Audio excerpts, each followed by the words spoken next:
Halo Sobat Semasa, gimana nih kabarnya? Masih pada semangat kan? Sebelumnya perkenalan dulu yuk. Nggak afdol kan rasanya kalau belum kenalan? Aku Debbie Nabila dari kelas 10 MIPA 3. Saya Aulia Tunisa dari MIPA 4.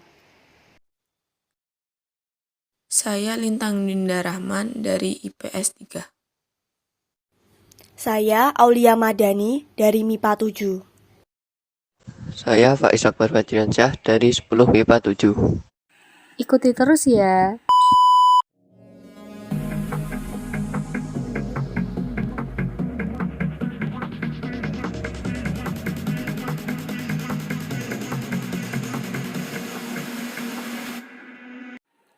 Setelah Indonesia mencapai kemerdekaannya pada tanggal 17 Agustus 1945, yang menjadi musuh Indonesia selanjutnya bukan hanya dari luar, melainkan dalam negara sendiri.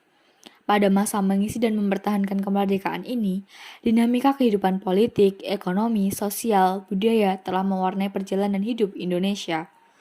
Berbagai persoalan timbul, baik yang berupa ancaman, tantangan, hambatan, dan gangguan. Tantangan di lingkungan internal Indonesia adalah mengawal NKRI tetap utuh dan bersatu. Indonesia dengan beragam kekayaan dan kemajemukan merupakan kelebihan Indonesia di mata dunia. Namun, seringkali kemajemukan Indonesia malah menjadi bibit timbulnya masalah di antara warga bangsa dan menjadi potensi ancaman bagi integrasi nasional bangsa Indonesia. Nah, kalian tahu nggak sih apa saja ancaman terhadap integrasi nasional Indonesia? Let's find out. Ancaman yang berpotensi merusak integrasi nasional meliputi dua hal, yaitu ancaman militer dan ancaman non-militer. Apa bedanya ancaman militer dengan ancaman non-militer? Jadi, ancaman militer itu biasanya berkaitan dengan ancaman di bidang pertahanan dan keamanan. Bentuk ancaman militer menggunakan kekuatan bersenjata dan terorganisir. Ancaman non-militer adalah ancaman yang tidak menggunakan senjata, berdimensi ideologi, politik, ekonomi, sosial budaya, teknologi informasi, maupun keselamatan umum. Tahu nggak contoh dari ancaman militer itu apa saja? Jadi tuh contohnya kalau ancaman dari dalam negeri tuh ada mungkin gerakan separatis, makar, pemberontakan bersenjata, konflik horizontal, aksi teror, ataupun sabotase. Terus contoh lainnya ada aksi kekerasan berbau sara dan pengrusakan lingkungan. Kalau contoh ancaman militer dari luar negeri sendiri ada pelanggaran batas wilayah oleh negara lain, adanya pemberontakan bersenjata, aksi teror, mata-mata, dan sabotase. Seperti apa sih ancaman non-militer itu? Ya, mungkin ancaman non-militer seperti kemajuan globalisasi dan iptek dan pemanasan global. Nah, oke, tadi kan kita udah sempat tanya sama orang-orang tentang apa aja sih ancaman terhadap integrasi nasional Indonesia, baik secara militer, non-militer, eksternal, internal. Kalau dari kalian kan juga udah pasti pada tahu.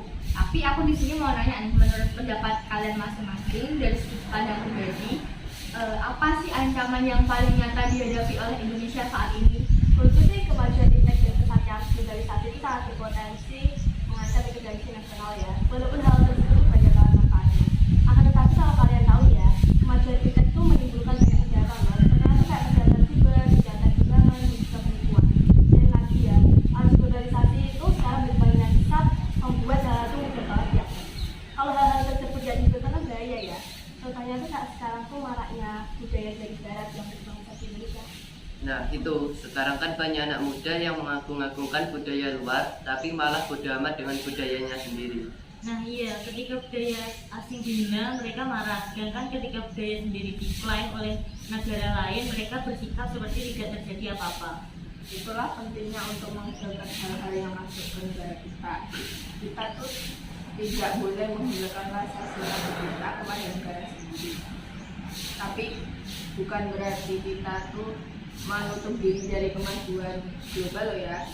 Tapi harus tahu porsinya sih. Jadi intinya ya kita tetap welcome gitu ya sama kemajuan global, sama budaya-budaya yang masuk. Cuma ya kita jangan lupa kalau kita juga punya budaya sendiri gitu. Dan kalaupun ada budaya asing yang masuk, kita juga pintar-pintar memfilter, mencari yang baik aja gitu. Terus kalau dari yang lain gimana nih? Permasalahan pemanasan global juga nggak kalah gawatnya sih. karena pemanasan global ini memunculkan persoalan serius yang berdampak pada perubahan musim yang tidak menentu yang mengancam kehidupan manusia dalam bentuk ancaman kelaparan, wabah penyakit, dan bencana alam yang dapat mengganggu stabilitas ekonomi dan keamanan. Kalau kondisi keamanan itu terganggu, maka akan memudahkan ancaman yang datang untuk memecah belah NKRI. Begitu juga dengan wabah penyakit yang sekarang ini yaitu COVID-19. Itu kan dampaknya juga banyak. Nah iya, kayak kemarin kan banyak yang di PHK, akhirnya banyak yang menjadi pengangguran, dan anak sekolah juga harus pembelajaran jarak jauh dari rumah. Nah, ya karena permasalahan ini tuh kan juga kita udah bisa lihat ya hasilnya apa. Kalau biaya kemiskinan, pembodohan, ketidakadilan, hal-hal yang kayak gini nih bisa menjadi dasar timbulnya konflik vertikal gitu loh. Kalau konflik vertikal itu kan biasanya terjadi antara pemerintah pusat dengan pemerintah daerah. Tapi sebenarnya bukan hanya konflik vertikal aja, tapi juga menimbulkan konflik horizontal yang menyinggung tentang suku, agama, dan ras, terus antar golongan gitu. Dengan adanya konflik tersebut, bukan tidak mungkin menjadikan masyarakat Indonesia menjadi individu yang acuh tak acuh dengan negaranya sendiri.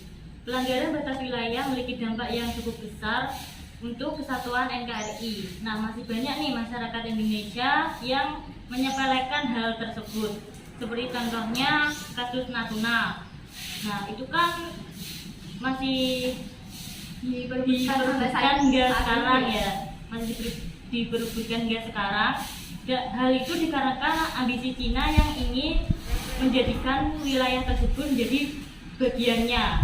Jika masyarakat Indonesia itu masih menyepelekan hal itu, wilayah tersebut akan gampanglah jatuh ke tangan negara lain. Nah itu tuh masyarakat tuh adu tak adilnya sama negara. Tapi kalau di Jawa tuh adu tak adilnya sama masyarakat. Ya kan? Iya betul. Terus kan ya apa sih? Iya kan sekarang ya di media massa juga kita bisa lihat lah contoh-contohnya. Yang pejabat kan biasanya ya itu gimana lah pendapatnya? Pejabat tuh biasanya tuh mengambil dana apa tuh? Dana dari masyarakat untuk pribadi. Iya betul. Untuk kantor. Iya betul. Iya biasanya kan dana untuk ya buat apa ya? Ya gitu lah. Dana untuk pembangunan tuh malah untuk pembangunan kantor pribadi. Iya betul. Ya ini sih sebenarnya yang menariknya tuh karena kasus korupsi sendiri kan juga marak banget gitu. Wakil yang dipercaya rakyat malah mengkhianati rakyat sendiri. Nah kalau kalian gimana nih? Lebih mending dikhianati sama pejabat apa dikhianati sama doi? Mending jadi sama dia aja gak sih? Aduh tak batuk kan? Iya banget ya bun, harapannya kayak apa koruptor loh. Berharap tinggi mah gak apa-apa, asal dompet tebel muka koruptor. Apa daya dompet ringan seringan hukuman koruptor. Ya iya, ingatkan uangnya buat potong kue kemarin. Jangan dipotong lah bun, ini bukan dana bansos. Aduh, panas ya kak? Back to topic yuk. Korupsi ini kan kalau ditelisik lagi lebih banyak dampaknya. Ketimpangan sosial adalah salah satunya. Yang paling kecil aja deh, kepala desa kalau menyalurkan dana bantuan sosial pasti disalurkan ke orang yang ia kenal atau kerabatnya. Itu juga sudah menimbulkan rasa ketidakadilan gitu. Nah kalau uang yang besar gimana? Yang tidak mungkin ya, itu malah jadi bibit paradigma baru yang dapat merongrong kesatuan NKRI. Nah, iya karena kita bisa lihat juga sih kalau separatisme tuh ya, alasan utamanya tuh biasanya karena ketidakadilan gitu. Dari sini kan kita juga bisa lihat dari permasalahan ini tuh juga bisa merembet ke permasalahan lain yang sebenarnya juga tidak kalah seriusnya gitu. Jadi kita sebagai pelajar juga harus mengambil peran dalam menjaga keutuhan dan kesatuan NKRI. Pertanyaannya nih, gimana sih caranya kalian mengimplementasikan hal ini? Kalau dari aku sih tentunya dengan belajar.